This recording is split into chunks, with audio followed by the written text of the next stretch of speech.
Hello students, in today's lecture we will discuss about the some additional activity of the heart. तो आज के lecture में हम heart की कुछ एक्टिविटी के रिगार्डिंग डिस्कस करेंगे। इनमें से कुछ एक्टिविटी को हमने ब्रीफ में पहले ही डिस्कस कर लिया है, जैसे for example if we discuss about the heart beat. यदि हम किसके बारे में डिस्कस करें,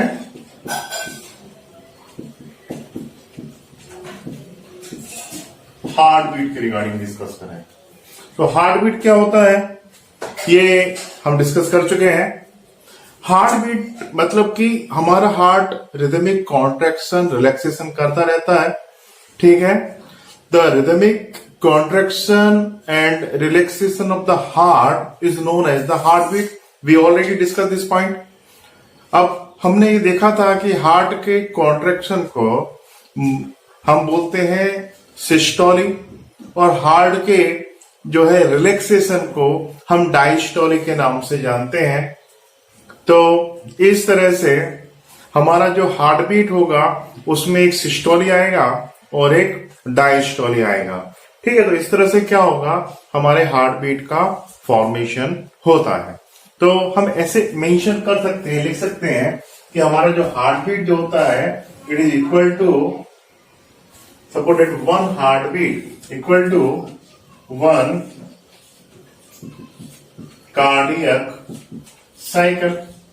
एक हार्ट बीट किसके इक्विवेलेंट होता है, कार्डियक साइकिल के इक्विवेलेंट होता है।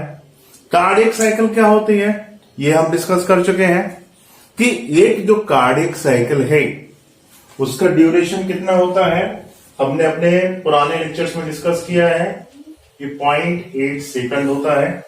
ये कैसे आता है मैं ऐसे भी डिस्कस हमने पुराने लेक्चर्स में किया था। एक कार्डियक साइकिल के अंदर क्या आता है, एक कार्डियक साइकिल के अंदर arterial systole, ventricular systole and joint diastole, इससे मिलकर एक कार्डियक साइकिल बनती है। तो एक हार्ट बीट के अंदर ये तीनों इवेंट आपको देखने को मिलेंगे। कौन कौन से इवेंट देखने को मिलेंगे, joint diastole, arterial systole and ventricular system, ठीक है। तो इससे मिलकर जो है हमारे एक कार्डियक साइकिल यानी एक हार्ट बीट तैयार होती है। मतलब एक कार्डियक साइकिल मतलब कि one atrial systole plus one ventricular systole plus one joint diastole. तो ये एक आपको कार्डियक साइकिल के अंदर देखने को मिलेंगे। You will be observe in a single cardiac cycle. हमने अपने पुराने लेक्चर में देखा था कि average heart beat of human being कितना होता है, 72 बीट पर मिनट होता है। कितना होता है, 72 बीट पर मिनट होता है, ठीक है। तो मतलब कि हमारा हार्ट एक बार में 72 बार बीट कर रहा है, ठीक है। तो एक कार्डियक साइकिल का समय कितना हुआ, तो what will be the time taken in a single cardiac cycle, तो वी कैन इजीली कैलकुलेट। तो यहां पर हम 60 को 70, एक मिनट में 60 सेकंड, तो 60 को 72 से डिवाइड कर देंगे, कितना आता है 0.8 सेकंड आता है। तो यदि यहां पर एग्जाम में कुछ भी पूछ लिया जाए कि किसी भी XYZ पर्सन की हार्ट बीट तो है 80 है, 120 है, 150 है, तो उसका कार्डियक साइकिल कितने समय का होगा, तो आप इसे इजीली कैलकुलेट कर सकते हैं। तो ह्यूमन का जो एक एडल्ट ह्यूमन का जो एवरेज हार्ट बीट है वो 72 बीट पर मिनट है, पर नॉर्मली जो हार्ट बीट होता है वो 72-75 बीट पर मिनट देखने को मिलता है ऑन एवरेज। एक ह्यूमन का जो हार्ट बीट है वो इतना देखने को मिलता है, ठीक है। तो ये जो भी कुछ मैंने बोर्ड पे मेंशन किया है ये आई थिंक आपको समझ में आ गया होगा, इसमें क्लियर हो गया होगा। ठीक है। अब इसके बाद हमारा हार्ट देखिए 1 मिनट में 72 बार बीट कर रहा है। ठीक है, छोटा सा हार्ट ऐसे पंप कर रहा है, खट खट खट खट कैसे कर रहा है पंप। तो आप क्या देखेंगे कि जैसे एक बार हार्ट कॉन्ट्रैक्ट हुआ, जब हार्ट कॉन्ट्रैक्ट होता है तो बॉडी में कितना ब्लड पास आउट करता है। ठीक है, इसके लिए हमारे बायोलॉजी में एक टर्म है, वो है हमारा स्ट्रोक वॉल्यूम। कौन सा वॉल्यूम? वो स्ट्रोक वॉल्यूम। तो अब ये स्ट्रोक वॉल्यूम क्या होता है इसको देखते हैं हम।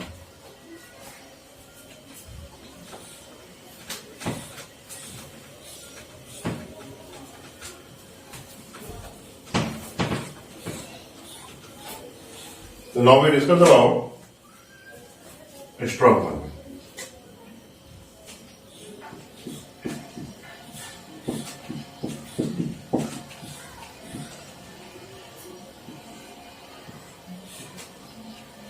ये स्ट्रोक वॉल्यूम क्या होता है? देखो, हमारा हार्ट बीट कर रहा है तो volume of blood pump out by heart या each ventricle during the cardiac cycle, इसे हम किस नाम से जानेंगे?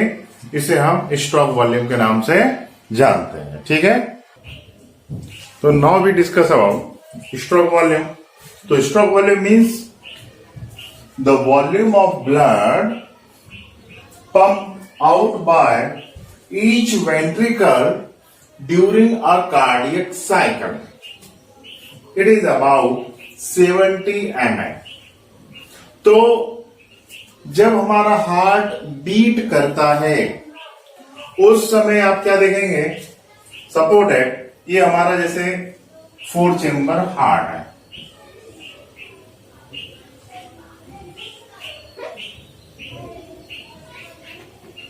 ये supported right atrium, left atrium, right ventricle, left ventricle. अब जब ये वेंट्रिकल कॉन्ट्रैक्ट हो रहा है या जब ये वाला वेंट्रिकल कॉन्ट्रैक्ट हो रहा है तो ये each and every ventricle at the time of contraction कितना ब्लड बॉडी में पंप कर।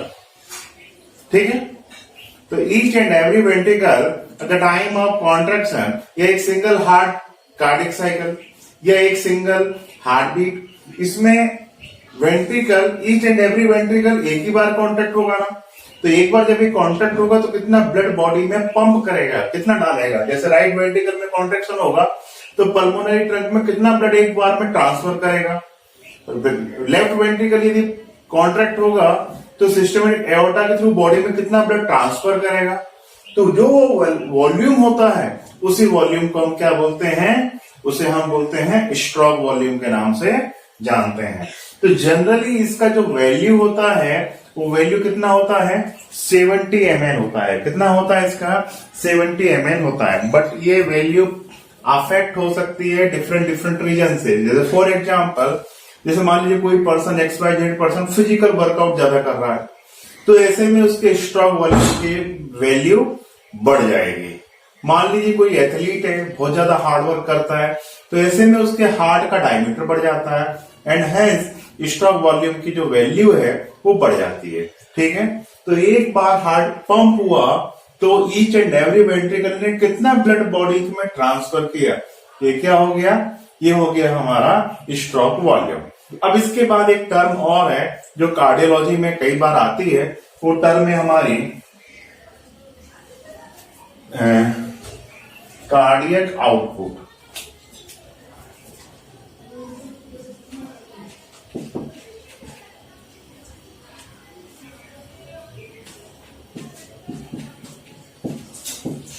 तो अब हम बात करने वाले हैं कि कार्डियक आउटपुट क्या होता है। ठीक है, अब देखिए यहां पर हम क्या बात करेंगे? द वॉल्यूम ऑफ ब्लड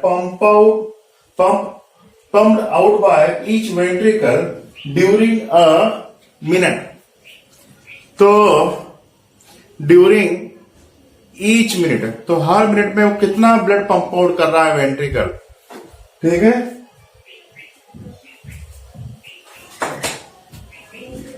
यहां पर क्या आ जाएगा? ईच मिनट आ जाएगा।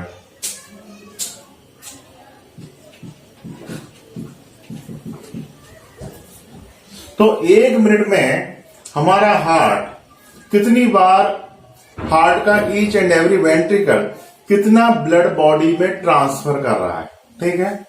तो एक बार हार्ट बीट हुआ, 70 ml ब्लड वहां से गया। 1 मिनट में कितनी बार बीट होगा? 72 बार बीट होगा। तो जब वो 72 बार ऐसे बीट होगा तो कितना ब्लड जो है वो बॉडी में ट्रांसफर करेगा? ये अमाउंट को हम क्या बोलते हैं?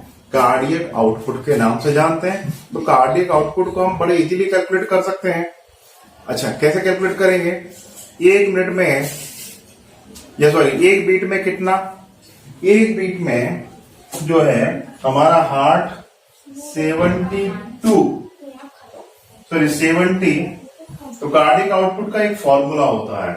तो कार्डियक आउटपुट CO, मतलब कार्डियक आउटपुट को कैसे कैलकुलेट करने का? इसको कैलकुलेट करने का फॉर्मूला ये होता है कि stroke volume into heart beat, ठीक है। तो इसे हम हार्ट बीट भी बोल सकते हैं या इसे हार्ट रेट भी बोल सकते हैं, ठीक है। स्ट्रोक वॉल्यूम कितना है? 70 ml।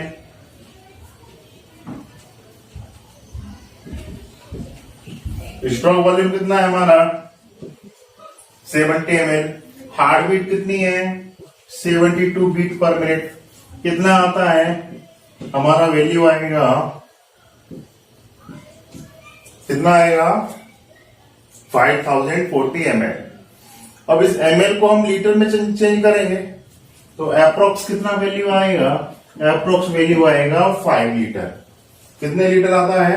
5 लीटर आता है। तो कार्डियक आउटपुट की वैल्यू कितनी हो गई?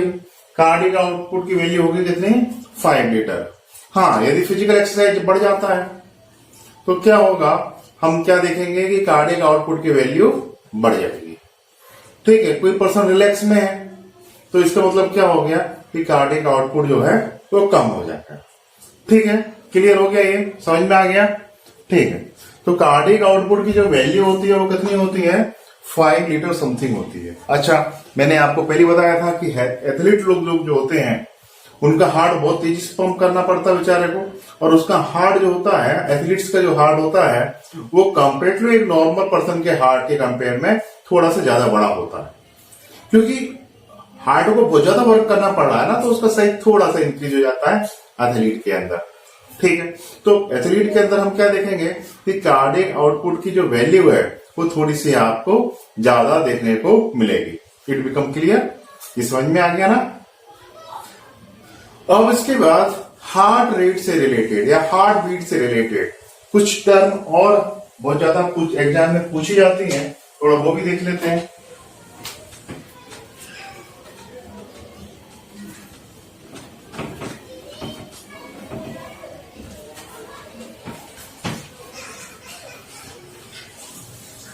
जैसे दो बड़ी पॉपुलर जो है मेडिकल टर्म है जो हार्ट बीट से रिलेटेड है, ठीक है। हार्ट बीट तो हमने डिस्कस किया। हार्ट बीट को हम हार्ट रेट के नाम से भी जानते हैं।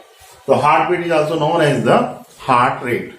तो हार्ट बीट को हम हार्ट रेट भी बोलते हैं। तो ये तो क्लियर हो गया, ठीक। अब कई बार ये होता है कि हार्ट बीट जनरली बढ़ जाती है, तो हार्ट बीट के बढ़ने को हम ट्रेकीकार्डिया के नाम से जानते हैं, ठीक है।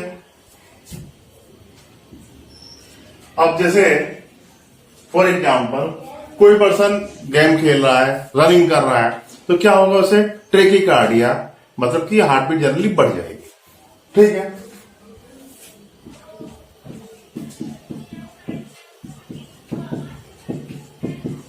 अब ट्रेकीकार्डिया मतलब कि हार्ट रेट क्या हो जाती है? यहां पर इंक्रीज हो जाती है। तो हार्ट रेट यहां क्या हो जाएगी? इंक्रीज हो जाएगी। अब जनरली इंक्रीज मतलब कितनी? तो usually over the 100 beat per minute, ठीक है। तो यूजुअली कितना देखने को मिलेगा आपको?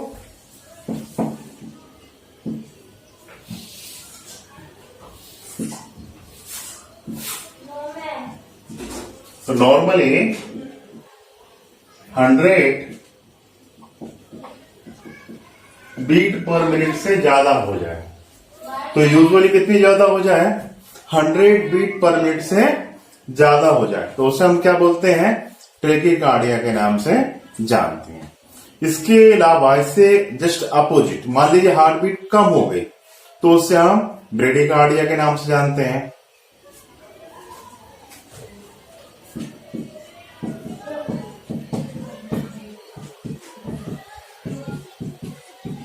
तो उसे हम क्या बोलेंगे, तो ब्रेडिकार्डिया।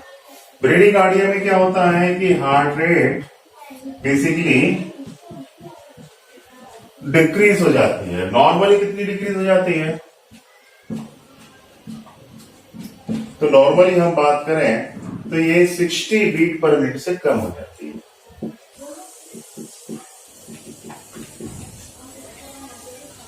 ठीक है, इसके साथ एक चीज और याद रखिए कि ब्लड प्रेशर और हार्ट रेट में इनवर्स रिलेशनशिप होता है।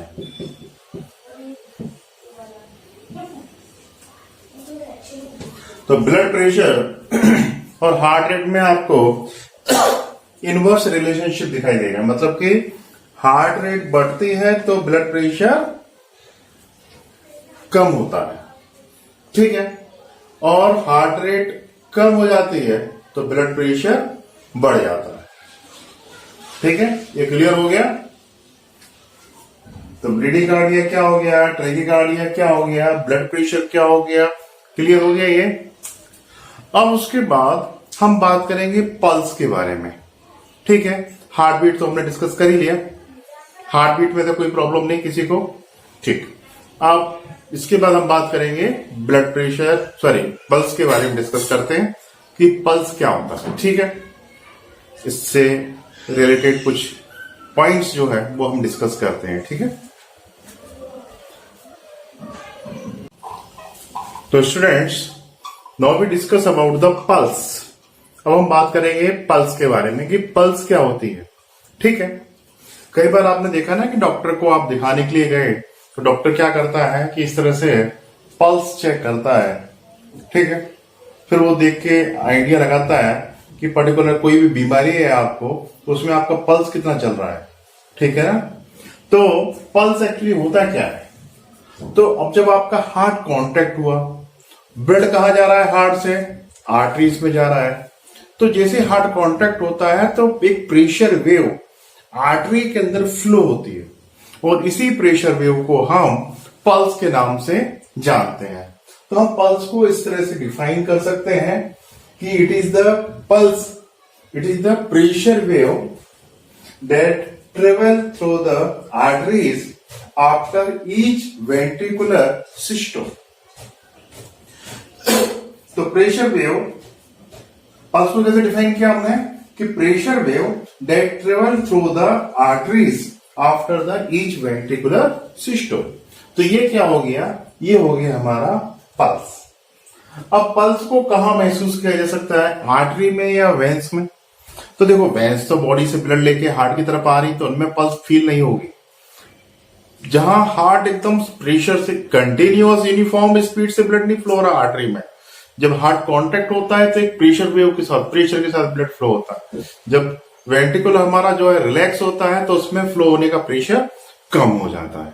ठीक है, तो आप यहाँ पे देखेंगे कि अब जो हमारी जो पल्स होती हैं उनको केवल आर्टरीज में ही फील किया जा सकता है। अब बॉडी में हमारी जो आर्टरी होती है वो थोड़ी डेप्थ में प्रेजेंट होती है, जबकि हमारी जो वेंस होती है वो सरफेस पे होती है।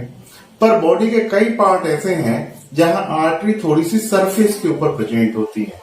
तो कोई भी आर्टरी जो बॉडी की सरफेस के ऊपर प्रेजेंट है या सरफेस के नजदीक प्रेजेंट है तो वहां पर आप इस पल्स को फील कर सकते हो। अब नॉर्मली ऐसी कौन सी आर्टरी है, तो जनरली हमारा ये क्या है, ये हमारा रिस्ट रीजन है।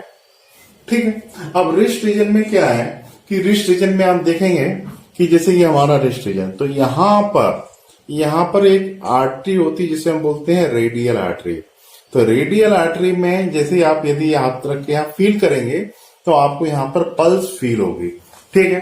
तो pulse may be felt and in any artery which lie near the surface of the body. Radial artery at a wrist is most common use for feel of pulse. ठीक है, most commonly किसका use किया जाता है? Generally हम जो है radial artery का यूज करते हैं, काय के लिए?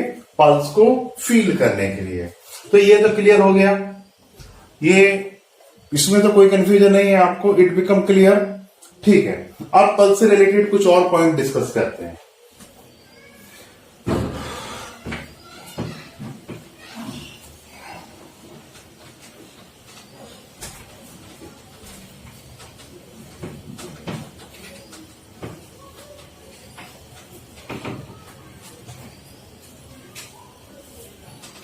अब पल्स की वैल्यू में हम देखते हैं कि किस तरह के चेंजेस हमें देखने को मिलते हैं। ठीक है, तो पल्स किस कंडीशन में ज्यादा होगी? तो जो पल्स होती है वो कब हायर होगी? हायर एट इन किस किस में देखने को मिलेगी आपको? एक तो आपको देखने को मिलेगी चिल्ड्रन में देखने को मिलेगी आपको ज्यादा। चिल्ड्रन के अलावा आपको फीमेल्स में ज्यादा देखने को मिलेगी। इसके अलावा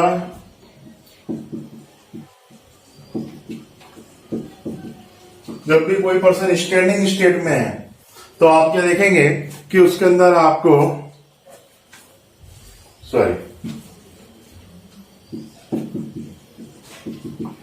तो जो कोई पर्सन मान लीजिए स्टैंडिंग स्टेट में है तो आप क्या देखेंगे कि उसके अंदर आपको पल्स की वैल्यू ज्यादा दिखेगी। ठीक है, तो इस कंडीशन में पल्स की वैल्यू ज्यादा दिखाई देती है। उसके बाद कम कब होती है?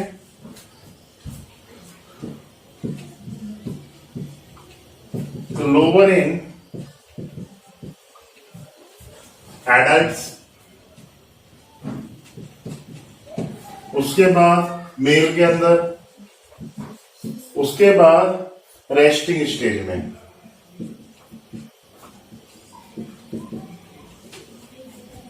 रेस्टिंग स्टेज में आप क्या देखेंगे कि आपको पल्स जो है वो कम दिखाई देगी। ठीक है, पल्स की वैल्यू कितनी बराबर, किसके बराबर होती है? तो हमारी जो पल्स वैल्यू होती है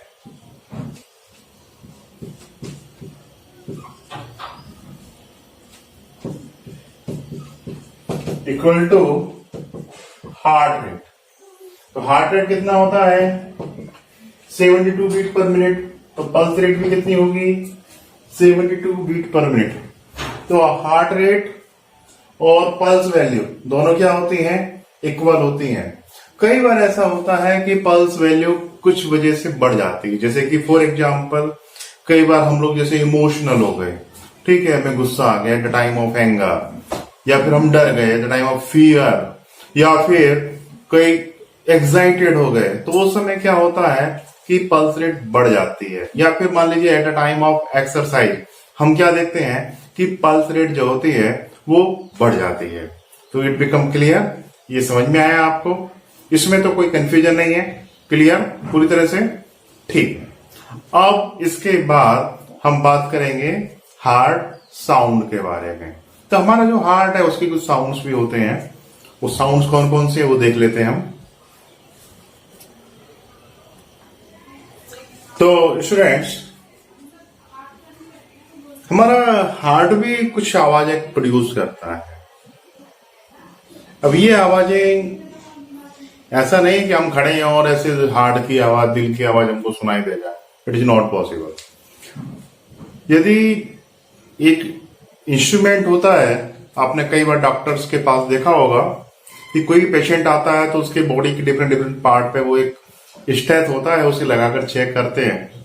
जब वो चेक करते हैं तो क्या सुनाई देता है? कानों में आवाज सुनाई देती है, हार्ट का साउंड सुनाई देता है। ठीक है, तो हम आज अब बात करने वाले हैं हार्ट साउंड के ऊपर, और इसको किससे ऑब्जर्व किया जाता है? इसे हम स्टेथोस्कोप से ऑब्जर्व करते हैं। ठीक है, तो वैसे तो हमारा जो हार्ट होता है वो 4 तरह की साउंड प्रोड्यूस करता है during each cardiac cycle. But अभी हमारे जो लेवल है, इस लेवल पे हम यही मान के चलेंगे कि हमारा हार्ट जो है each cardiac cycle,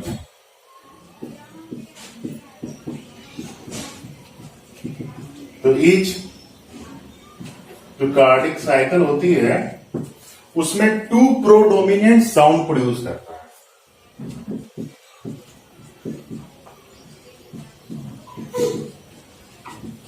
predominant sound produce करता है, ठीक है। जो फर्स्ट साउंड होता है उसे हम लव के अंदर बोलते हैं। तो यहां पे आप देखेंगे जो फर्स्ट साउंड है उसे लव बोला जाता है। तो first sound is known as the lub, ये याद हो जाएगा आपको, ठीक है। तो इसे लव बोला जाता है। और ये कैसे प्रोड्यूस होता है? This sound produce due to the closing of atrioventricular valve. ये किसकी वजह से प्रोड्यूस होगा? ये प्रोड्यूस होगा, ये किसकी वजह से प्रोड्यूस हो रहा है? This sound produce due to the closing of AV valve. AV मतलब आर्ट्रियोवेंट्रिकुलर वाल्व। आर्ट्रियोवेंट्रिकुलर वाल्व कितने होते हैं? 2 होते हैं। राइट आर्ट्रियम राइट वेंट्रिकल के बीच में ट्राइकस्पिड वाल्व, लेफ्ट आर्ट्रियम और लेफ्ट वेंट्रिकल के बीच में बाइकस्पिड वाल्व और मिट्रल वाल्व। जब ये वाल्व बंद होते हैं तो कौन सा साउंड आता है? साउंड आता है हमारा लब, ठीक है। इसके बाद जो सेकंड साउंड होता है वो साउंड कौन सा होता है? डफ।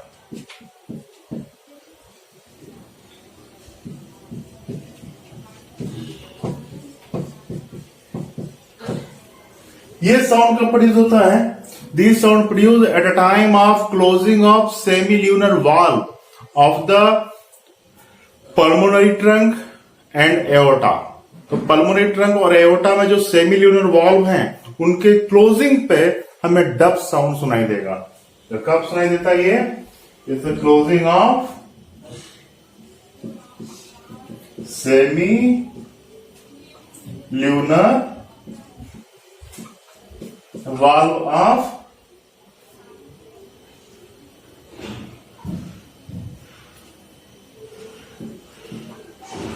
एओर्टा एंड पल्मोनरी ट्रंक, ठीक है। तो ये दूसरा साउंड होता है। अब सिंगल हार्ट बीट के अंदर या हम बोले कि सिंगल जो कार्डियक जो साइकिल होता है उसके अंदर 1 लव प्लस 1 डब होता है।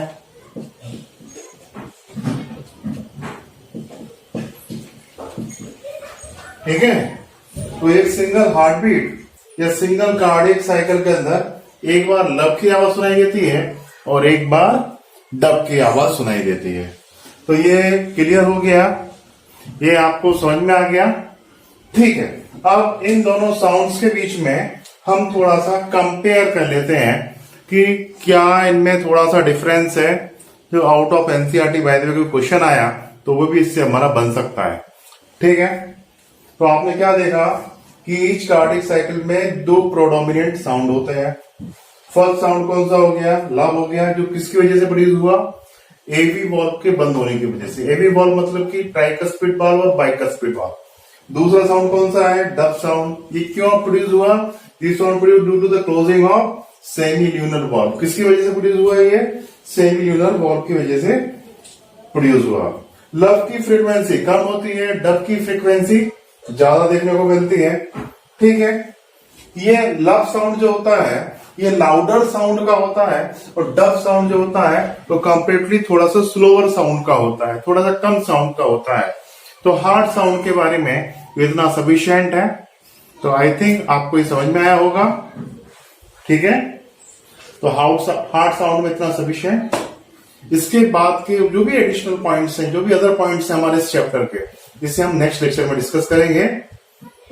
नेक्स्ट लेक्चर में हम ब्लड प्रेशर के रिगार्डिंग डिस्कस करेंगे। उसके बाद हम डिफरेंट टाइप के सर्कुलेशन के, वो ह्यूमन बॉडी के अंदर कौन कौन से सर्कुलेशन होते हैं उसके ऊपर हम डिस्कस करेंगे। तो आज के लेक्चर में इतना। Thank you.